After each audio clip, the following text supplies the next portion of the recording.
Hindi na nga kami nagbabantay ng mga alaga namin sa school.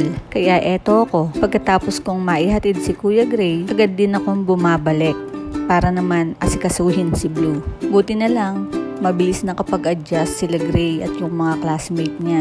At ang sabi ni teacher, hindi naman na daw sila naghahanap ng mami. At pabor naman para sa aming mga nanay yon dahil sayang din ang 3 oras na tinatambay naming mga nanay sa school. Kaya ngayong nakakauwi na kami pagkahatid sa kanila, nagagawa na namin yung mga gawaing hindi pa namin natapos. At ang maganda pa, pag umuwi kami, nakakapahinga kami. Nakakahiga kami. At ang sarap nga rin sa feeling kahit makaidlip lang kami ng konting minuto bago uli namin sila puntahan sa school para sunduin. At si Gray, pag nasundo ko na at nakauwi na kami dito sa bahay, nilalabas niya uli yung mga gamit niya. Ang hilig niyang magsulat at meron nga silang assignment ngayong araw pero ang sabi ko sa kanya, mamayang gabi na lang namin gawin. Magsulat o magdrawing muna siya ng mga gusto niya.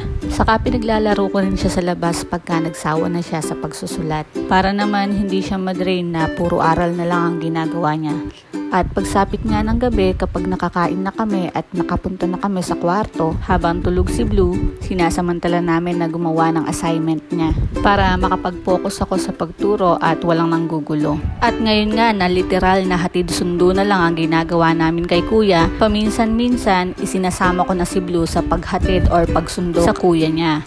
Pero madalas tinatakasan ko siya pagka ihahatid ko or susunduin yung kuya niya. Ang kulit-kulit kasi ni Blue. Pinapahawak ko sa may tricycle pero ayaw kumapit.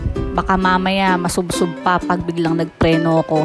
At nung one time nga na sinama ko si Blue sa paghatid sa kuya niya, hindi ko napansin na may dala-dala pala siyang laruan na unggoy. Nung una ang behave niya lang kaya ganyan na nakaupo siya pero habang tumatagal, ayan na.